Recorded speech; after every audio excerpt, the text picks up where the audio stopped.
Endometriosis అంటే ectopic endometrium. Endometrium అనగా గర్భసంచిలో ఉన్న పొర.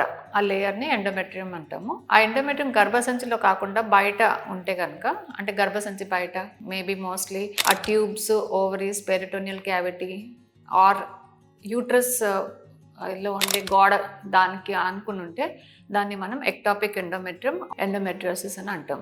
ఇది నార్మల్గాను మన పాపులేషన్లో ఒక 0.5 to 5% కామన్గా ఉంటుంది. కాకపోతే మనకి ఫర్టిలిటీ కోసం వచ్చే పేషెంట్స్, సంతాన సాఫల్యం కోసం వచ్చే పేషెంట్స్లో యూజువలీ 25 to 40% ఈ కేసెస్ అనేది కనిపిస్తూ ఉంటాయి. అయితే దీంట్లో ఉండే సిమ్టమ్స్ వచ్చేసి అంటే దాన్ని డిజీజ్ ఎక్స్టెంట్ ఎంత ఉందో సిమ్టమ్స్ అనేది అప్పుడప్పుడు మ్యాచ్ కాదు. ఎందుకంటే కొంతమందికి పెయిన్ బేరింగ్ కెపాసిటీ చాలా తక్కువ ఉంటుంది, వెంటనే కొంచెం పెయిన్ ఉన్నా మనకి చెప్తారు, మనం దాన్ని ఇవాల్యుయేట్ చేయగలుగుతాం. కొంతమంది ఇది సివియర్ పెయిన్ ఉన్నా కూడా అది భరిస్తారనమాట. ఇంకా కొంతమందిలో అక్కడ పక్కన ఉన్న నరాలు ఆ ఎండోమెట్రియోసిస్లో ట్రాప్ అవటం వల్ల అప్పుడప్పుడు సివియర్ పెయిన్ లేకపోతే టోటల్గా మొద్దుబారు కూడా అవ్వచ్చు.